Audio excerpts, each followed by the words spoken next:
Hello everyone and welcome to Yoga with Adriene.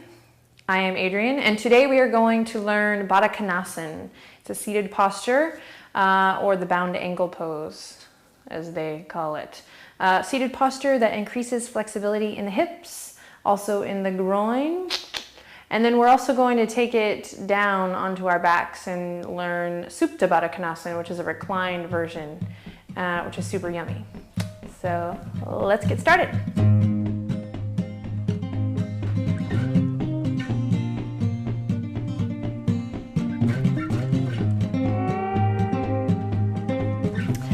Okay, so Baddha Konasana, if you ever took ballet when you were little, then you're probably familiar with this pose. Okay, so we're going to start by drawing the right heel in, followed by the left heel in, and just bring the soles of the feet together. And then same thing, if we want to lift the hips, we can on a blanket or a block or a bolster or a pillow or a book or a newspaper roll. Probably not. Very good.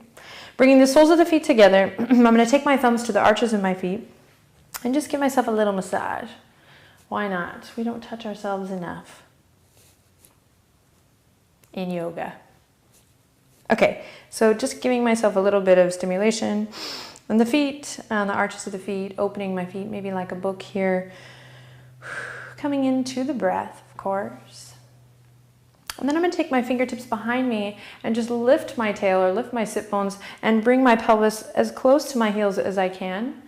And then just making sure that I feel comfortable here. If you feel any pain whatsoever, then maybe inching your toes forward and we'll get closer to the heels on another day.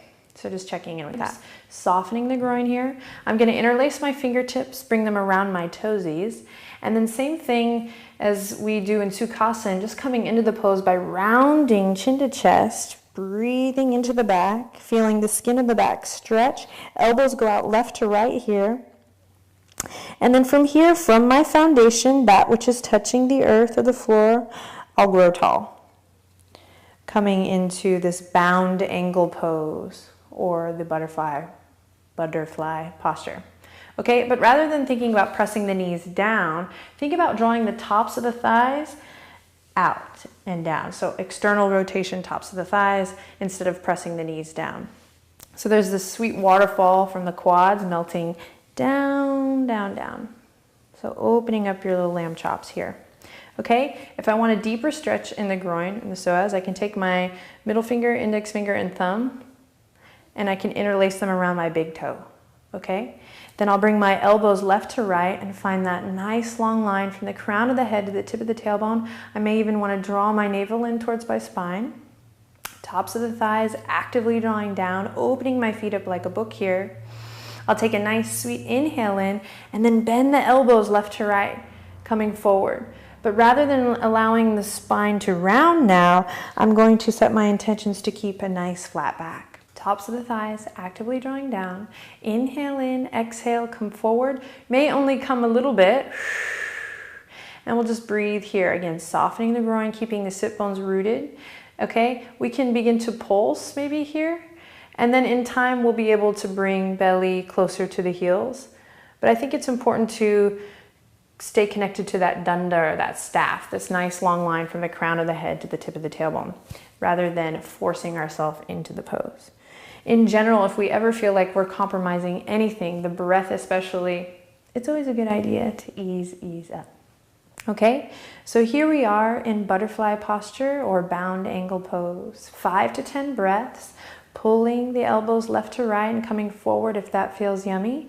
We can keep the chin drawing into the chest to keep this nice line between the crown of the head and the tip of the tailbone.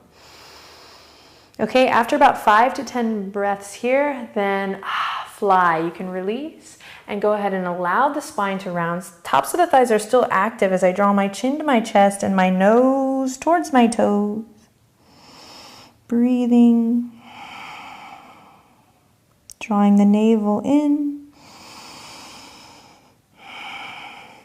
Then when I feel satisfied here, I'll come back to that flat back position, extending through the crown of the head, drawing the shoulders away from the ears.